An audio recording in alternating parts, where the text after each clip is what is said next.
구약 잠언서 8장 17절부터 21절 말씀까지입니다.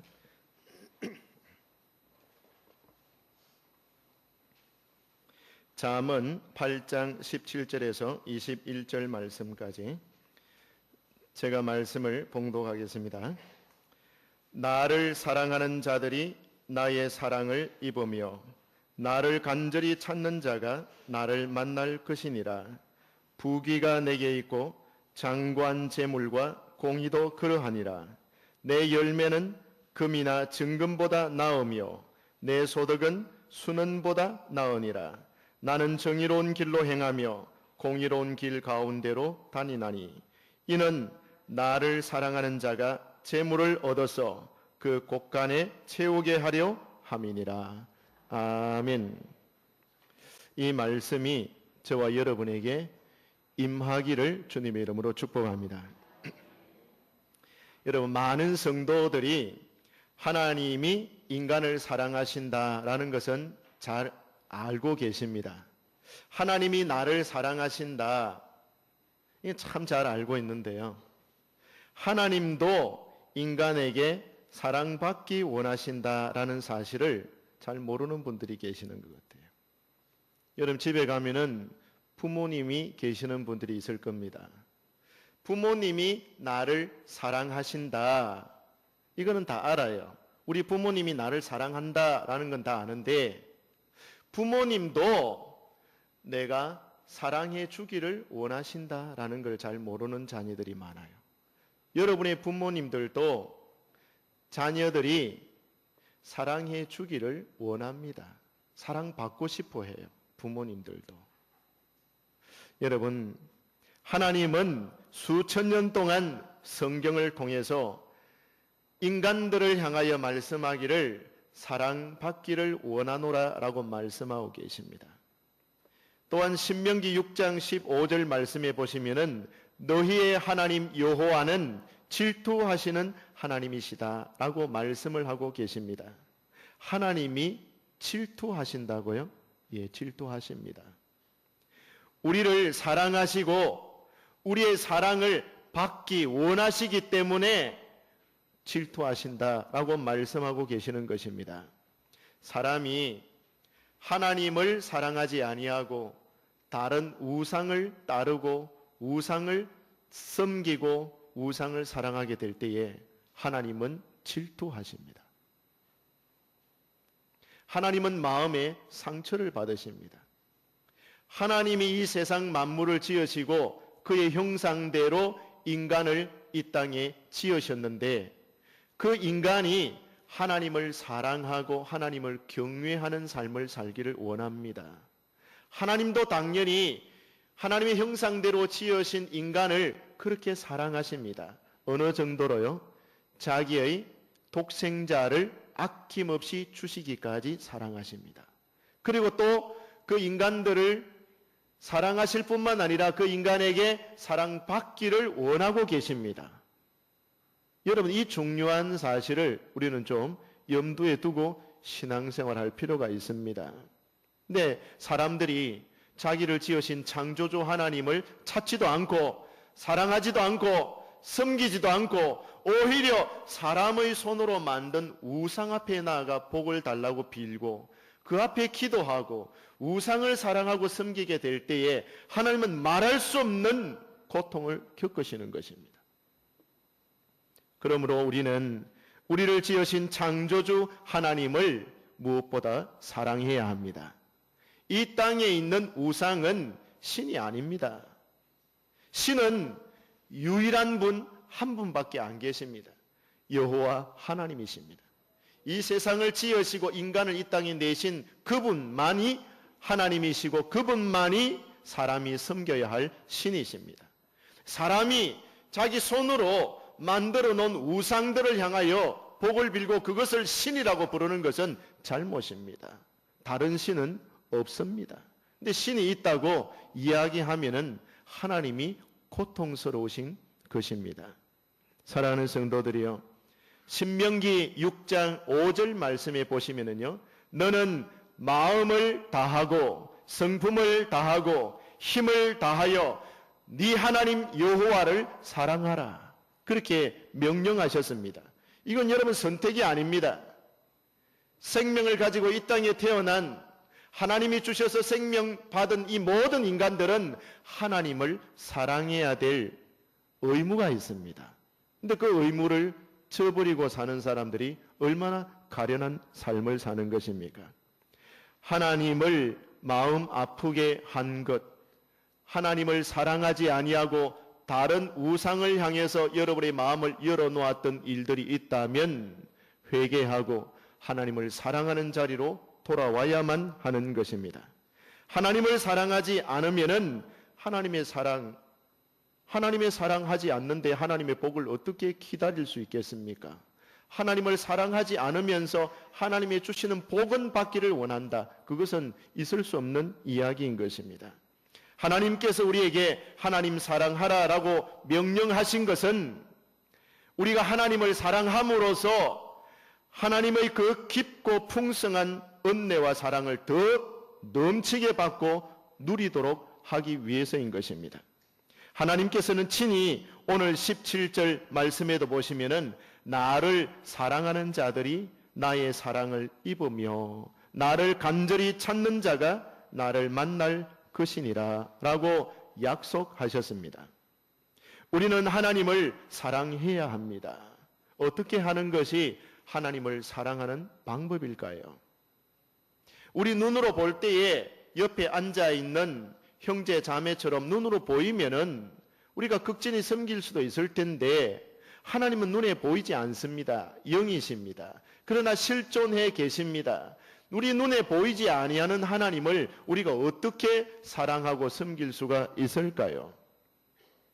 여러분, 하나님을 사랑하는 방법 제일 첫 번째 일은요, 하나님의 말씀을 여러분 마음에 새기는 일인 것입니다.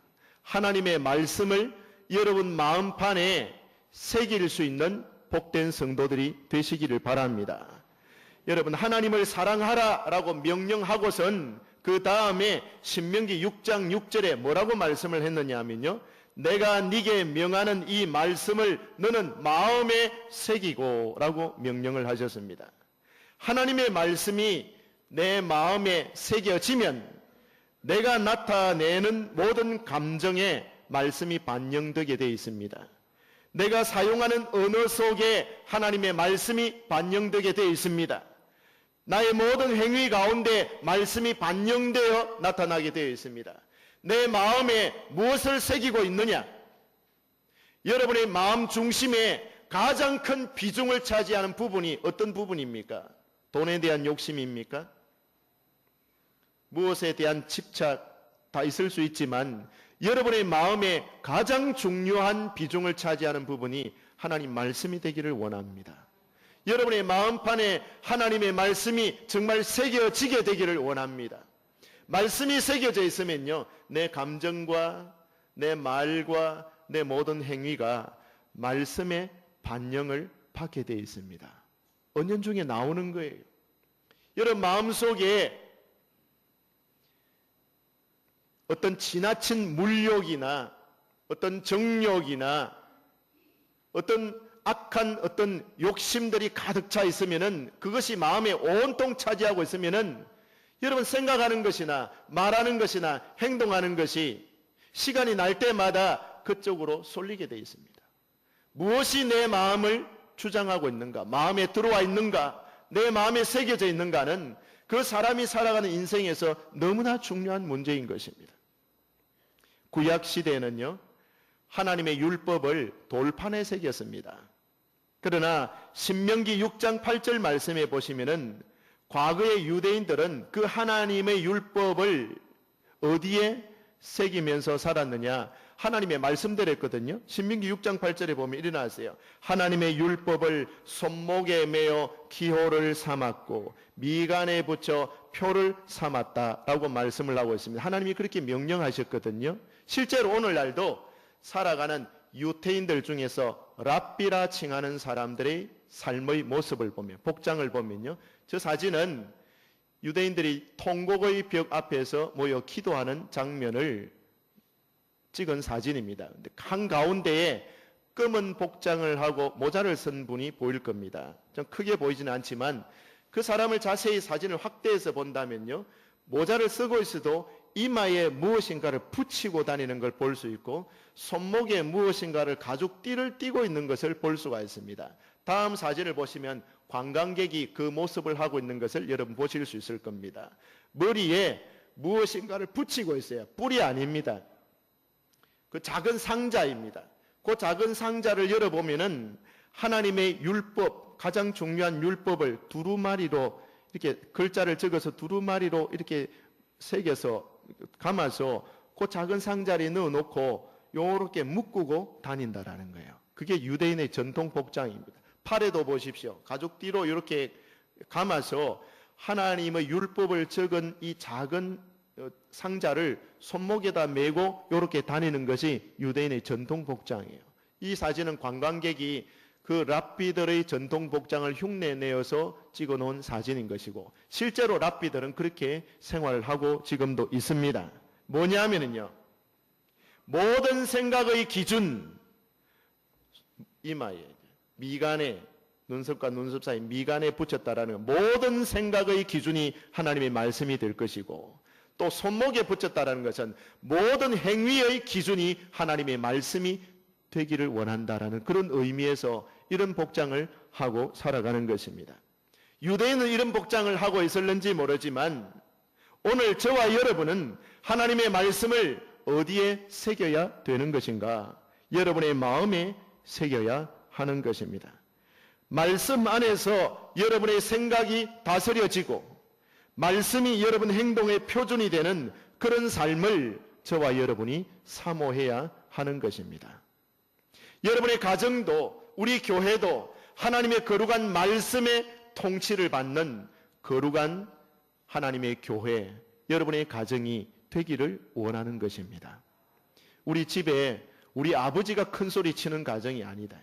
우리 어머니가 고함 지르는 가정이 아니다.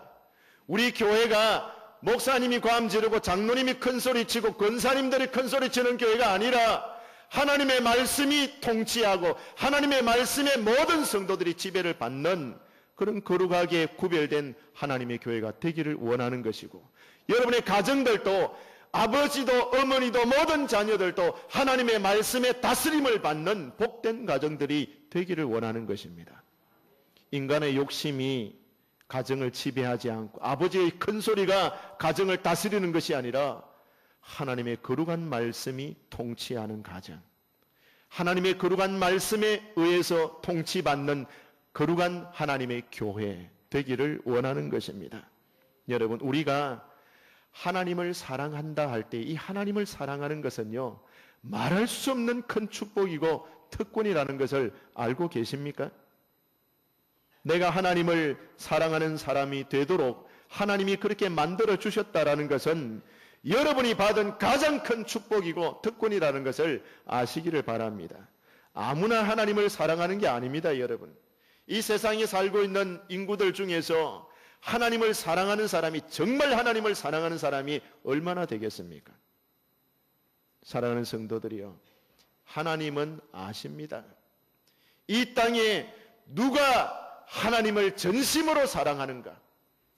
하나님의 말씀을 지키기 위해서 몸부림치는 사람이 누구인가? 하나님을 향하여서 온전한 마음으로 기도하는 백성이 어느 곳에 있는지 하나님은 알고 계신다라는 거예요. 하나님을 경외하는 하나님의 백성을 하나님은 알고 계십니다. 불꽃 같은 눈으로 그들의 모든 삶을 감찰하고 계십니다. 하나님의 관심이 그들에게 집중되어 있습니다. 하나님을 경외하지 않고 거룩한 말씀을 두려워하지도 아니하고 살아계신 하나님을 업신여기고 공경하지 아니하는 백성들에게 하나님의 관심이 집중될 이유가 없습니다. 사랑하는 성도들이요, 우리가 오늘 이 시대에 내가 하나님의 선택받은 백성이고 하나님을 사랑하는 백성으로 살 수 있다는 것이 여러분에게 부어진 하나님의 축복인 줄로 믿으시기를 바랍니다. 예수님 시대에 바리새인들이라고 있었어요.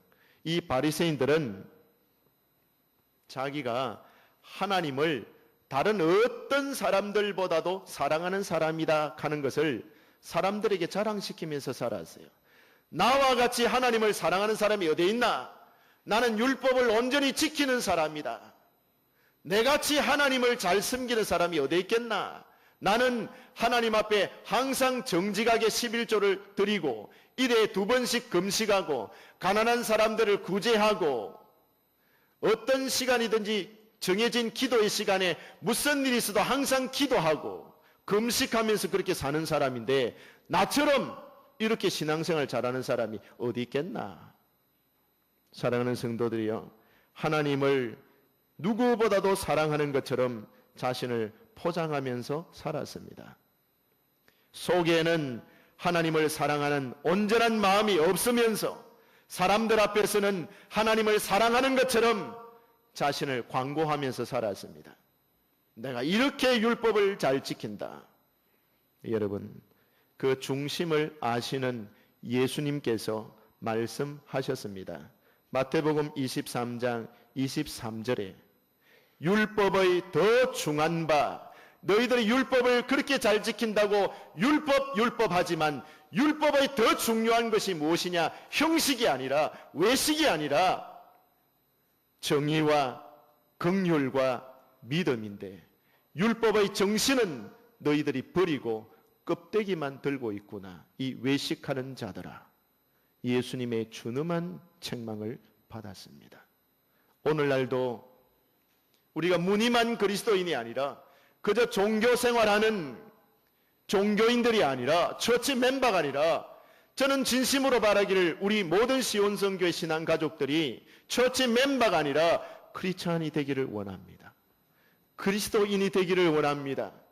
하나님을 신실하게 섬기고 믿는 신앙인이 되기를 원합니다.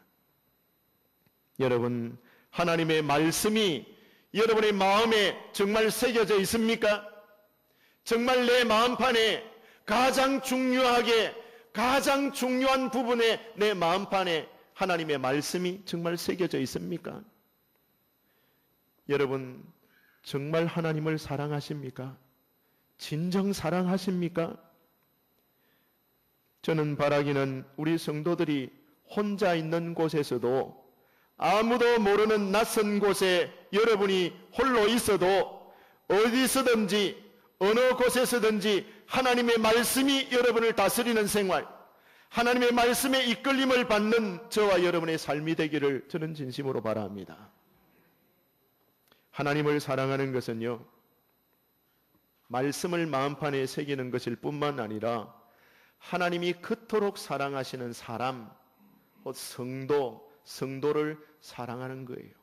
내가 하나님을 사랑합니다. 하나님 사랑해요 하면서 눈에 보이는 형제를 사랑하지 아니하면서 하나님 사랑해요 라고 말한다면 그것은 거짓말하는 사람입니다. 우리가 하나님을 사랑하는 것이 어떻게 나타나야 되느냐?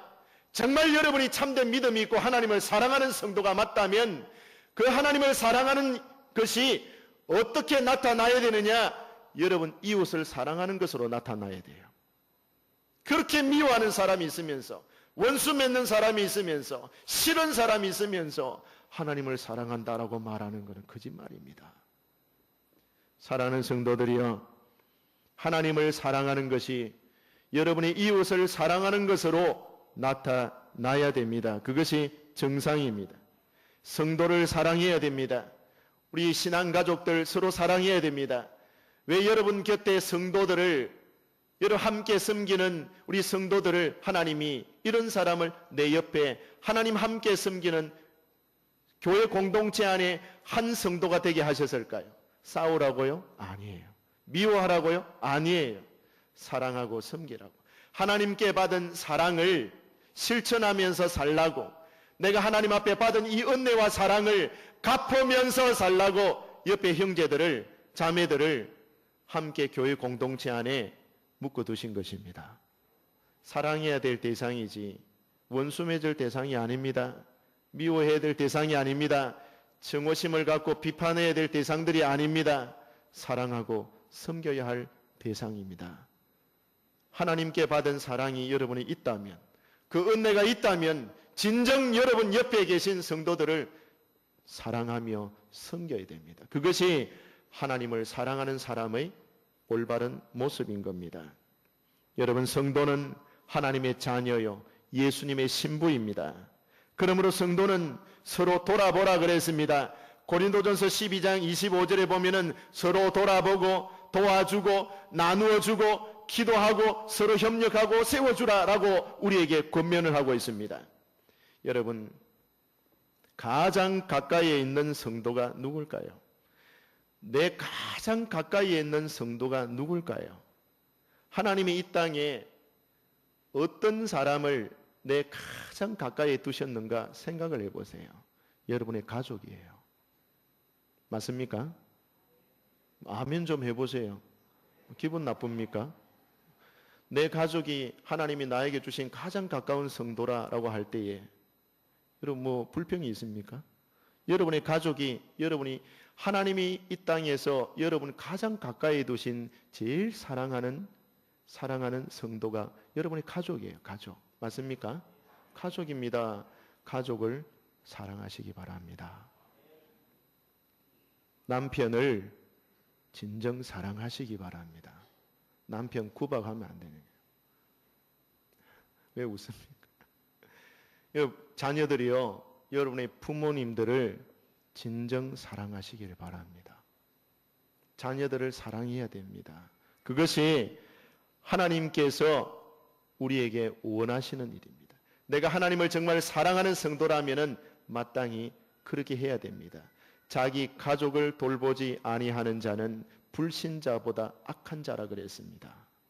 가족을 잘 돌볼 수 있는 귀한 마음, 사랑의 마음을 우리 모두가 가지게 되기를 주님 이름으로 축복합니다.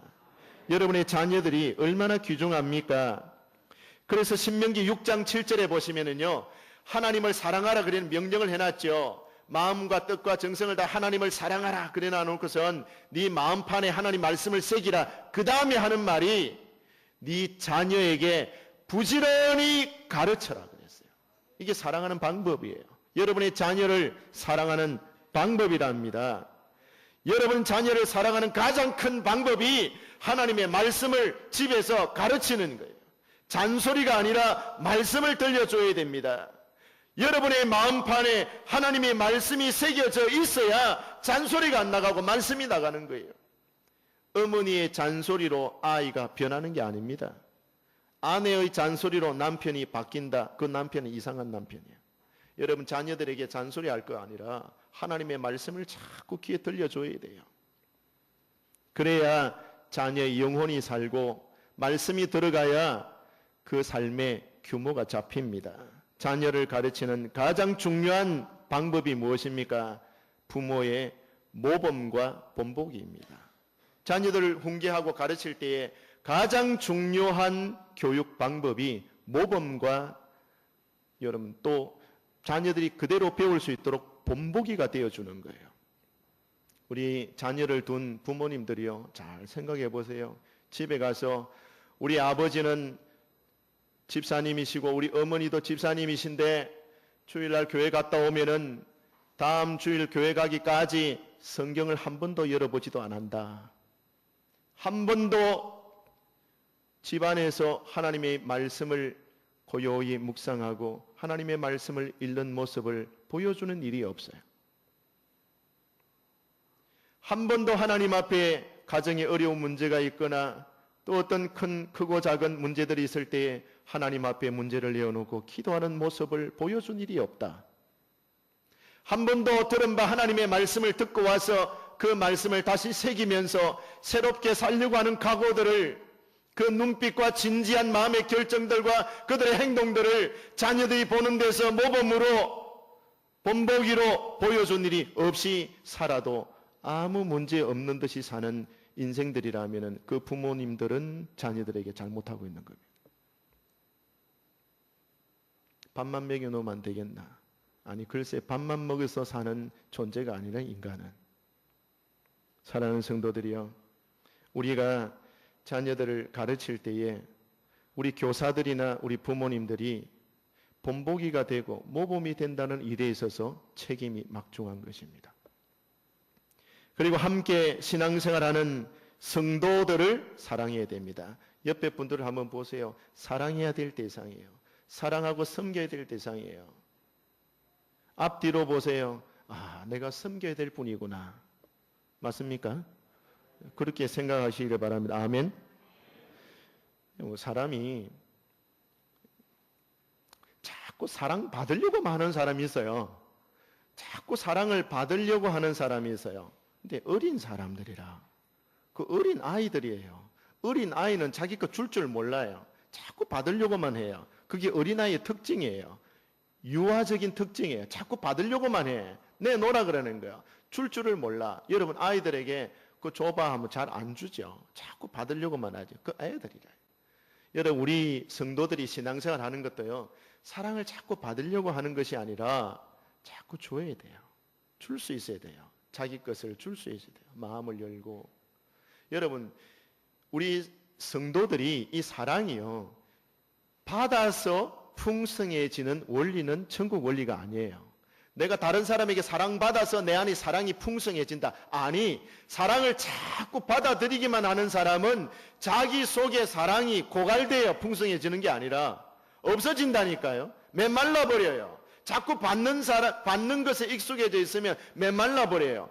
우리 성경에서 가르쳐주는 천국 원리는 뭐냐면요. 나누어 줌으로써 풍성해지는 원리가 천국 원리예요.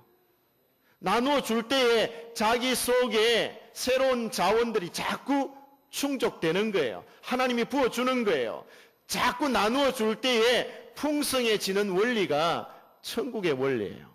여러분 사랑을 자꾸 받으려고만 하지 말고 자꾸 주려고 애를 써보세요. 자꾸 주려고 내 사랑이 필요한 사람에게 자꾸 나눠주고 희생하고 섬기고 나눠주면은 여러분 속에 사랑이 더 풍성해지고 더 건강한 신앙생활이 될 수 있습니다.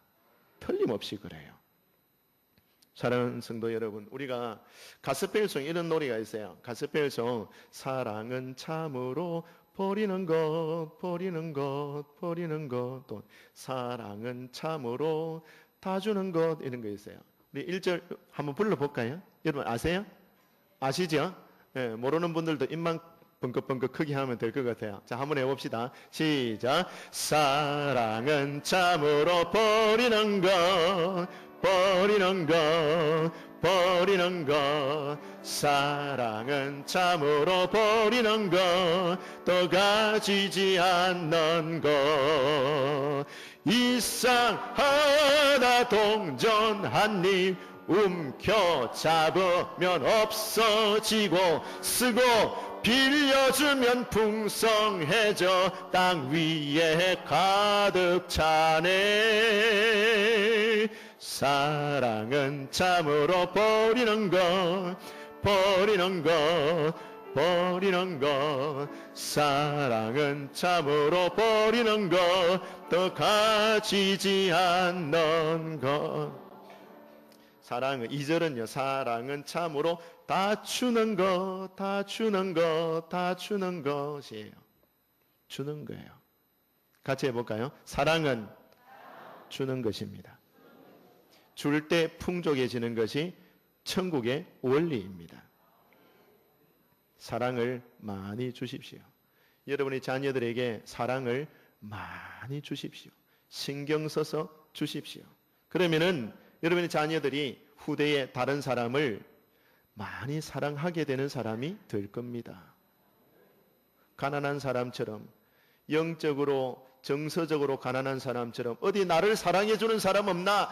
어디 나에게 관심 기울여주는 사람 없나? 나를 좀 사랑해주는 사람 어디 없나? 찾아다니는 게 아니라 내가 사랑해줘야 될 사람 없나? 찾으면서 다니는 사람이 복이 있지 않습니까? 여러분의 가정에 자녀들이 있다면 그렇게 성장해 가기를 주님의 이름으로 축복합니다. 여러분, 우리 교회에 참 저는 우리 성도들이 따뜻한 마음씨를 가진 분들이다, 이렇게 생각돼요. 전에 제가 한 3주 전에 신순이 할머니 이야기 한번 한 적이 있죠. 이 신순이 할머니는 가족이 없는 분이에요. 평생에 결혼을 해본 일이 없어요. 자녀를 낳아본 일이 없어요. 결혼해서 젊어서 남편을 잃고 자녀 출산 못하고 외롭게 혼자 사는데, 한센 환자입니다.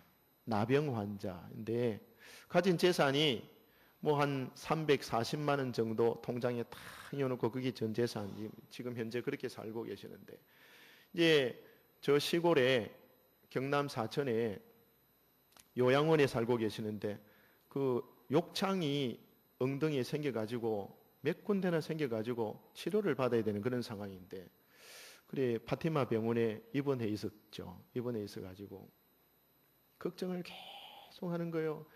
아이고, 치료 병원비가 없는데 어찌할꼬. 그래 걱정해 사지 마소. 하나님께서 안 채워주시겠습니까? 그래 파티마 병원에 실제로 저는 그렇게 말해놔놓고 돈이 실제로 없으니까 할머니가 그 돈 뭐 오바돼 버리면은 통장에 있는 돈 다 써버리고 없으면은 불안해서 못 사니까 또 그래 이제 파티마 병원 사회복지과에 저희 집사람하고 내려가가지고 구제해줄 방법이 없습니까? 두 번이나 내려가가지고 좀 도와달라고 요청하니까 뭐 도와줄 방법이 없다 하는 거예요. 그래 기도하는 끝에 하나님 어떻게 도와줄 방법이 이제 좀 있었으면 좋겠다 마음에 생각하고 있는데, 우리 성도님들 중에서 말이죠, 자기 이름을 밝히기를 원하지 않아요. 남 도와주고 이름을 밝히기를 원하지 않기 때문에 제가 어느 분이라고 이름을 말씀드릴 수는 없는데, 우리 성도들 중에서 그 치료비가 될 만큼의 돈을 제게 주시면서 목사님, 이거는 구제비로 내가 목사님에게 드리는 건데 불쌍한 사람들을 좀 도와주면 좋겠습니다.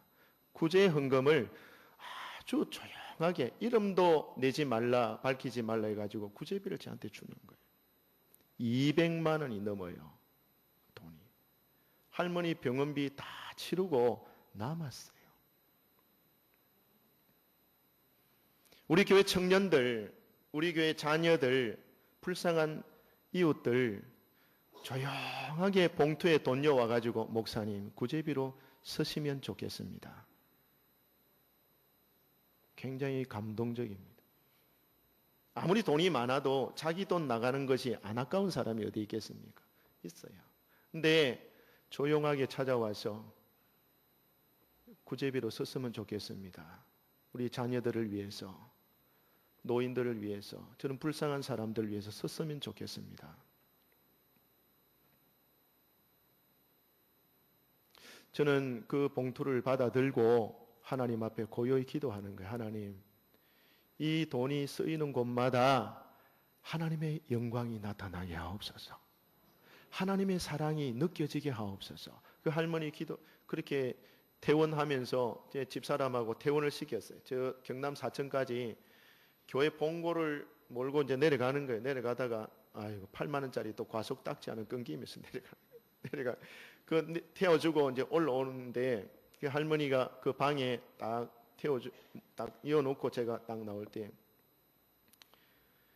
그렇게 말하는 거예요. 목사님 감사합니다. 내한테 감사하지 마소. 너한테 감사할 거. 할머니 도와준 분들 성도들, 우리 교회 성도들 있지 않습니까? 대구 사람들 인심 좋네. 나 같은 사람을 도와주는 사람이 있다니 참 고맙다. 평생에 내가 그런 사람들을 위해서 기도한다고 전해주이소. 알겠습니다. 여러분, 교회 안에 연약한 지체들, 교회 안에 연약한 성도들 조용히 돌보도록 하기 위해서 구제 헌금을 기탁한 성도들을, 그 손을 하나님이 모르시겠습니까? 알고 계십니다. 작은 소자에게 냉수 한 그릇이라도 주의 이름으로 대접하면은 결단코 그는 그 상을 잃지 않을 것이다. 예수님이 그렇게 말씀하셨습니다. 그 상을 잃지 않을 것입니다. 기억하실 것입니다.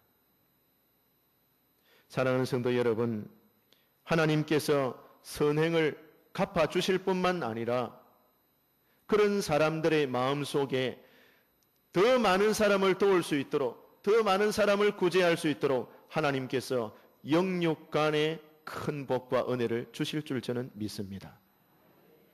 내가 없으니까 도움 받아야지, 무슨 도와줄 수 있는 상황이 안 되는데 도움을 받아야 되는 상황이야 그렇게 살아보십시오. 평생 도움을 받으면서 살 겁니다.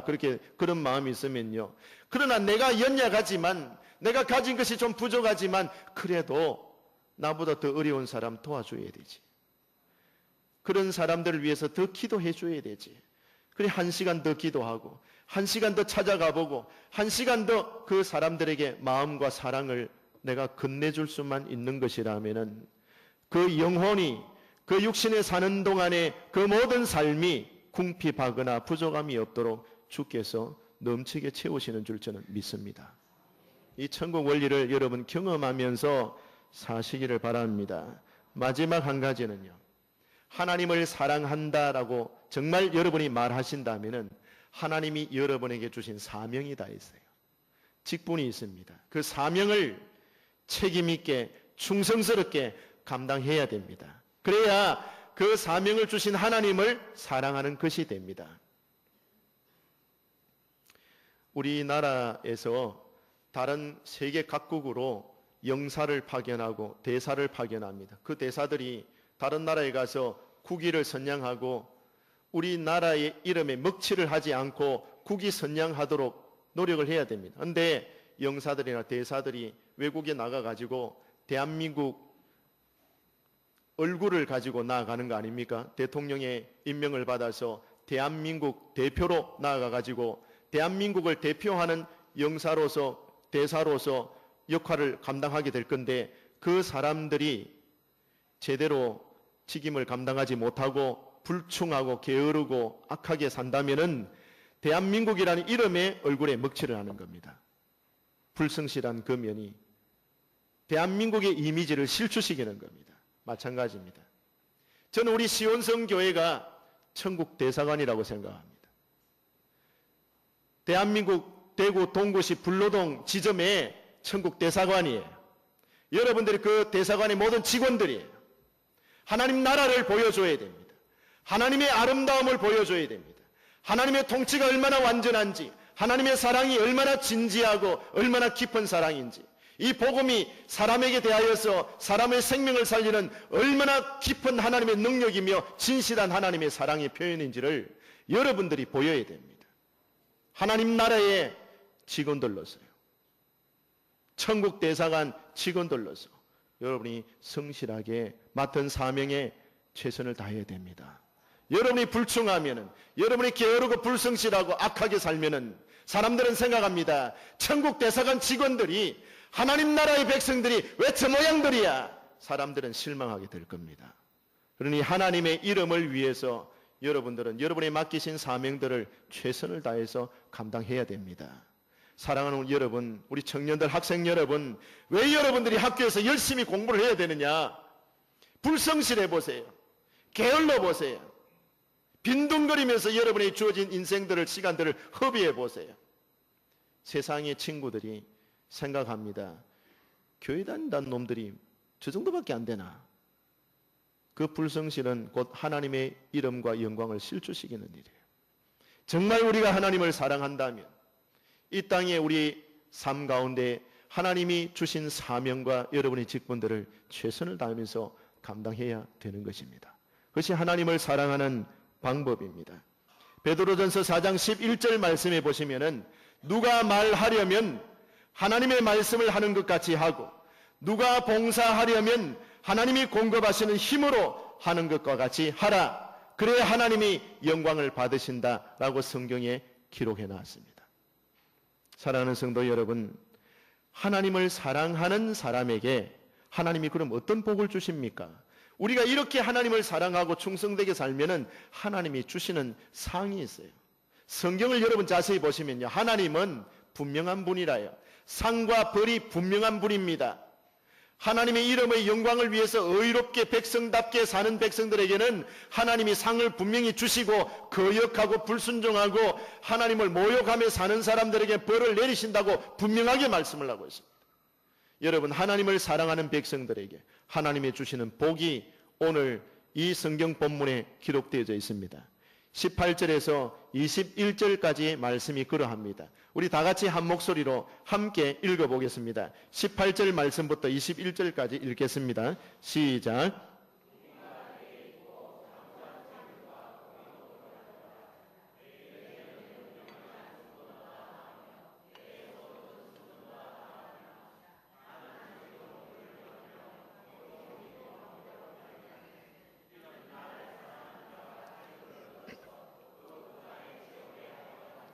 자, 여러분, 하나님이 복을 주시려고 하는데 하나님의 열매, 여러분 보세요. 19절에 내 열매 이렇게 표현하고 있죠.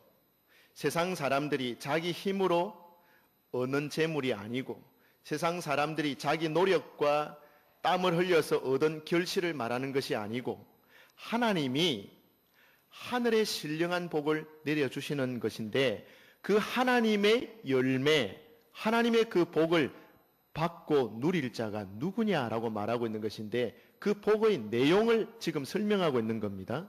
여러분 한번 보세요. 하나님을 사랑하는 사람에게 주시는 하나님의 복은요, 제일 첫 번째로 17절에 나오는 말씀대로 하나님 사랑하는 사람이 하나님의 사랑을 입는다 그랬습니다. 이것이 첫 번째요. 두 번째 복은요, 18절부터 부귀가 내게 있고 장구한 재물과 공의도 그러하니라 라고 말씀을 합니다. 부귀, 장구한 재물, 공의. 또 그 다음에 보세요. 20절에도 나는 정의로운 길로 행하며 공의로운 길 가운데로 다닌다 라고 말씀하시면서 21절에 이는 왜 그러냐, 나를 사랑하는 자가 재물을 얻어서 그 곳간에 채우게 하려 함이라, 그렇게 말씀을 하고 있습니다. 여러분, 하나님을 사랑하는 사람에게 이 세상 재물뿐만 아니라 그것보다 더 좋은 것, 이 세상 사람들이 다 원하고 갖고 싶어하고 다 좋아하는 재물, 그것보다 더 귀한 것, 19절에 내 열매, 이것을 하나님이 주시겠다라고 지금 말씀하고 있는데 그것은 곧 하나님의 지혜를 상징하고 있는 말씀입니다. 하나님의 지혜와 하나님의 부요함은 영구한 것입니다. 하늘의 것입니다. 영원한 내세의 것입니다. 이 땅에 잠시 있다가 없어질 것들이 아닙니다. 우리가 쌓아놨는데 무슨 사건이나 사고를 만나가지고 없어져 버릴 그런 재물을 가리키는 게 아닙니다. 하나님의 지혜는 인간의 노력의 대가가 아니고 은혜로 하나님께로부터 거저 받는 선물이며 하나님이 주시는 기업입니다. 이걸 주시겠다고 지금 말씀하고 계시는 겁니다. 사람의 수단으로 벌어들인 재물은 쉽게 없어질 수 있습니다. 그러나 하나님이 주신 지혜로 획득한 재물은 오래 갈 것이며 자자손손 내려가는 것인데 그것이 하나님의 지혜입니다. 21절 말씀을 다시 보시면요, 이는 나를 사랑하는 자가 재물을 얻어서 그 곳간에 채우게 하려 함이니라 라고 말씀하고 있는데요, 곳간에 채워지는 것이 쉬운 일이 아닙니다. 이 중요한 의미가 들어 있습니다. 인간이 채우는 것은요, 한계가 있어요. 사람이 손으로 수고하고 노력해서 얻은 것으로 곳간을 다 채울 수는 없어요. 사람의 곳간이라는 것은, 그 사람의 마음이라는 것은 그 심년이 깊어서 어떤 것으로 다 채워지지 않는 곳간이에요. 만족이 없어요. 채워도 만족이 없어요. 채운다 해도 불의의 사고를 만나거나 천재지변을 당하거나, 여러분 일본 같은 데 보세요. 산사태가 나가지고 토사가 산에서 무너져가지고 집 5채가 있는 듯 없는 듯 사라져 버렸다 그랬습니다. 한순간에 집도 없어지고 사람도 없어지고 다 없어지는 순간이 올 수도 있습니다. 내가 평생에 이뤄놓은 재산이고 땀이고 눈물이지만 한순간에 물거품이 되고 사라져버리고 없어지는 수도 있어요. 또 여러분의 능력이 거기에 도달하지 못합니다. 인간의 능력이 참 있는 것 같아도 그 코에 호흡이 있는 동안에만 능력이 있어 보이지, 하나님이 그 코에서 호흡을 거두 가버리시면 흙으로 돌아가는 약한 존재가 인간입니다. 자기 이뤄놓은 모든 재물과 모든 재산들을 그 사람이 스스로의 힘으로 지킬 수 있다고 생각하십니까? 아니에요. 하나님이 말씀합니다. 오늘 밤에 네 영혼을 내가 도로 찾으면 너의 재산이 네 것이 되겠느냐라고 물으십니다. 사랑하는 성도 여러분, 이 세상 지혜로 사람은 자기 배를 채울 수는 있을지 몰라도 자기 곳간은 채울 수가 없습니다. 자기 마음을 채울 수도 없고 자기 영혼을 다 채울 수는 없는 겁니다. 또 아무리 세상에 많은 재물을 모아놨다고 해도 내 능력으로 안전하게 지킬 수가 없습니다. 그 힘이 없어요. 오늘 밤 또 아무 날 밤 어떻게 그 재물들을 잃어버릴는지 모릅니다. 그러나 하나님께서 여러분의 심령에 채워놓으신 것이 뭡니까? 하나님이 여러분의 심령에 채우신 존귀함과 부요함과 의로움은 누구도 빼앗아갈 수 없는 하나님의 열매입니다. 그러므로 하나님께서 허락하신 그 열매는 19절 말씀처럼 내 열매는 금이나 정금보다 나으며 라고 말하고 있습니다. 여러분이 이 땅에 수고하고 노력해서 만들어 놓은 그 모든 것들보다 더 값진 것, 더 나은 것이 뭐냐? 하나님의 열매입니다. 하나님의 지혜입니다. 이것이 여러분에게 채워지는 복이 있다라는 겁니다. 어떤 사람에게 줍니까? 하나님을 사랑하는 사람에게. 이 은혜와 복이, 이 보정된 하나님의 말씀이 오늘 여러분에게 도달하여 여러분이 하나님의 말씀으로 받아들일 때에 하나님이 주시는 복이 여러분과 여러분의 가정과 우리 교회 안에 넘치게 채워지시기를 주님의 이름으로 축복합니다.